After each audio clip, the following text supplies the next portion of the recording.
So what's up sa inyo katupange boys and girls? Isa ka rin ba sa napapaisip kung sino ang bagong super rookie ng Signal HD Spikers? Isa sa itinuturing na future superstar ng liga. Walang iba kundi si Vanessa Gandler o mas kilala na Vani Gandler, isang player na may pambihirang lakas at kayang wasakin ang depensa ng kalaban, isang player na mataas ang volleyball IQ.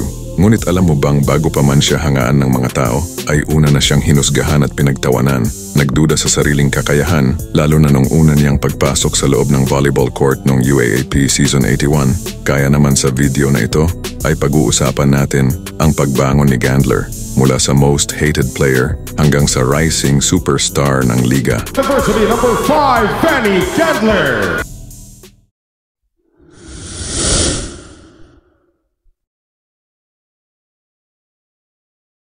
Sino nga ba si Vani Gandler?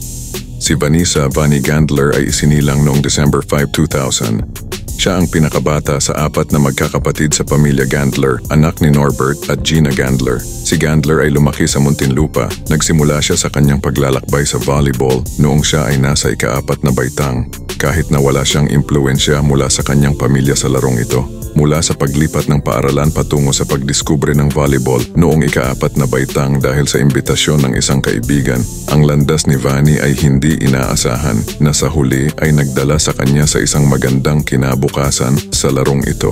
Kahit na sa simula ay hindi sporty ang kanyang aura matapos lumipat sa De La Salle Zobel noong ika-3 baitang, nagsimula ang journey sa volleyball ni Vani noong grade 4 sa mungkahi ng isang kaibigan. Naging kilalang personalidad siya hindi lamang sa kanyang paaralan, kundi pati na rin sa pambansang antas na kinatawa ng Pilipinas sa iba't ibang torneo noong kanyang high school years, kabilang na ang 2017 Asian School Games at palarong pambansa. Kahit na may kaugnayan siya sa De La Salle, nakaaapekto sa kanya ang paghanga kay Alisa Valdez, isang dating manlalaro ng Ateneo Volleyball na nagtulak sa kanya na pumili ng Ateneo para sa kanyang kolehiyo. Sa pagkakatiwala sa pwesto na iniwan ni Joanna Maragino, hinaharap ni Vani ang di maiiwasang paghahambing, ngunit natagpuan niya ang suporta at pampalakas loob mula sa kanyang iniidolo na si Alisa Valdez. Kahit nanalo sa Season 81 ng championship kasama ang talented teammates, nasalubong ni Gandler ang malalaking kritisismo na nagbago sa kanya. Ang kanyang mahirap na freshman year na puno ng matinding pagsusuri, una munang nagduda sa kanyang kumpiyansa. Gayunpaman, naging daan ang karanasang ito para sa kanyang paglago. Nagbigay inspirasyon sa kanya para harapin at maging mas matatag sa mga hamon.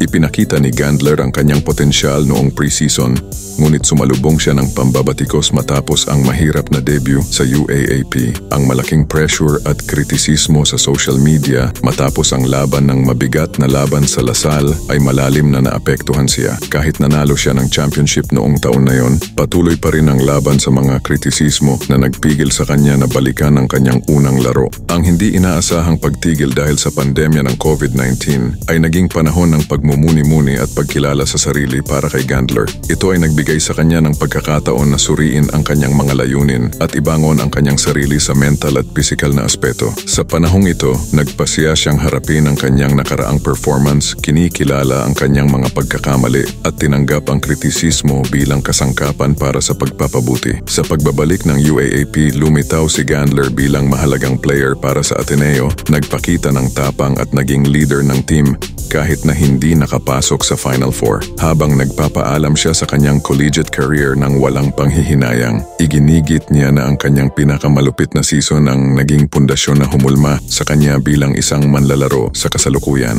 Si Vani Gandler ay nakatakda na magsuot ng red jersey habang sumasali sa Signal HD Spikers sa Premier Volleyball League. Noong June 2023, inihayag ng HD Spikers ang kanyang pagpirma bago ang PVL Invitational Conference. Inaasahang magpapalakas si Gandler sa opensa ng koponan, papatibay sa mga kakayahan ng mga manlalaro tulad ni na team captain Rachel Ann Dakis, Ces Molina, Claudine Troncoso, Jerry Lee Malabanan at Tony Basas. Tampok na hindi nakapasok sa Final Four ang Signal sa 2023 All-Filipino Conference matapos ang 3 sunod-sunod na pagiging nasa podium sa 2022 season, at sa sumunod na 2 season ay muli nilang nakuha ang pangatlong pwesto sa liga. At isa si Gandler sa tumulong sa koponan na muling makuha ang podium podium finish. Katupangi boys and girls, gusto mo bang sumali sa ating kauna-unahang GCash giveaway? Simple lang ang dapat mong gawin para makasali. Follow mo lang ang ating Facebook page na makikita sa comment section at pagkatapos ay mag-comment ka lang kahit sa anong video at gamitin ang hashtag na KatupangiTV. At kapag nagawa mo na yan ay maaari kang manalo ng 1,000 pesos. Kung nagustuhan mo ang video natin ngayon ay pakilike naman po at mag-subscribe ka na rin po sa channel na ito at i-click mo na rin ang notification bell button para lagi kang updated sa susunod pang mga video. Maraming salamat po.